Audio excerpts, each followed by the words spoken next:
রান্নাঘরে আপনাদের স্বাগত জানাই। আজকের রেসিপি ঝিঙ্গা চিংড়ির পাতুরি। চলো দেখে নিই ঝিঙ্গা চিংড়ি পাতুরি বানানোর জন্য কি কি উপকরণ লাগছে। এখানে লাগছে ঝিঙ্গেকে এইভাবে কাটবে, না হলে এভাবেও কাটতে পারো।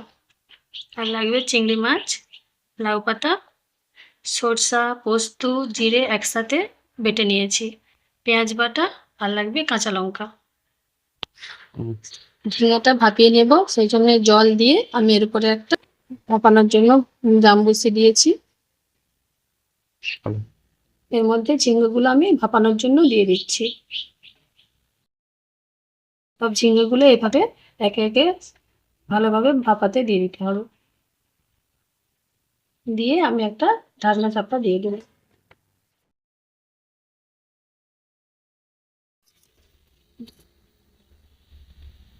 আমার ঝিঙ্গে ভাপানো হয়ে গেছে, এইভাবে করে ভাপিয়ে নিয়েছি। এবারে তুলে ঝিঙ্গে বেটে নেব।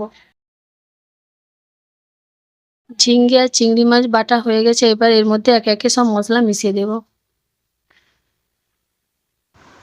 লবণ, হলুদ,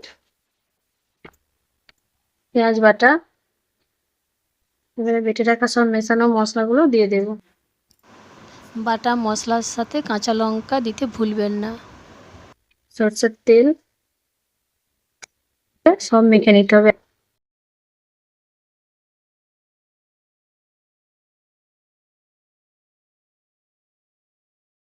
এবার এইভাবে সবকিছু ভালোভাবে মেখে নিতে হবে। লাউ পাতার মধ্যে দিয়ে ভালোভাবে মুড়ে নিতে হবে।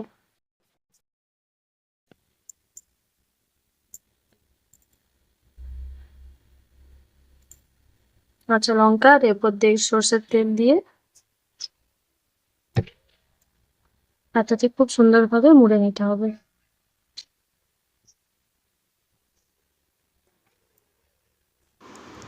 একে একে সব পাতাগুলো আমি এভাবে মুড়ে নিলাম। এবার ওভেনে ফ্রাইং প্যান বসিয়ে তেল দিয়ে পাতুরিগুলোকে একে একে ভেজে নেব।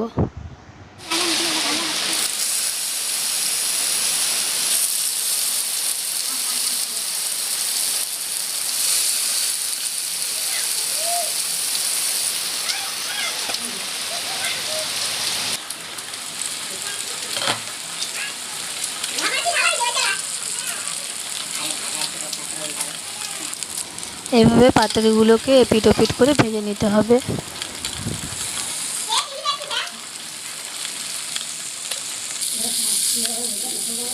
ভাজা হয়ে গেছে, এবার নামিয়ে নেব।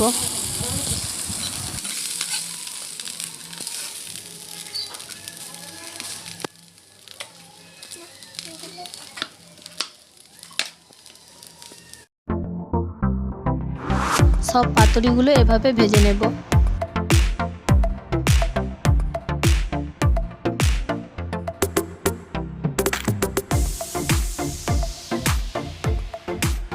এই রকম গরম গরম ঝিঙ্গে চিংড়ির পাতুরি থাকলে এক থালা ভাত নিমেষেই শেষ হয়ে যাবে।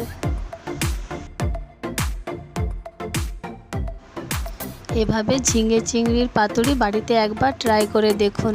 আর যারা ঝিঙ্গে খেতে চায় না তারাও বারবার চেয়ে খাবে। শুধু দেখলেই হবে না, যারা ফেসবুক থেকে দেখছো পেজটিকে ফলো করে দিও, আর যারা ইউটিউব থেকে দেখছো সাবস্ক্রাইব করে দিও।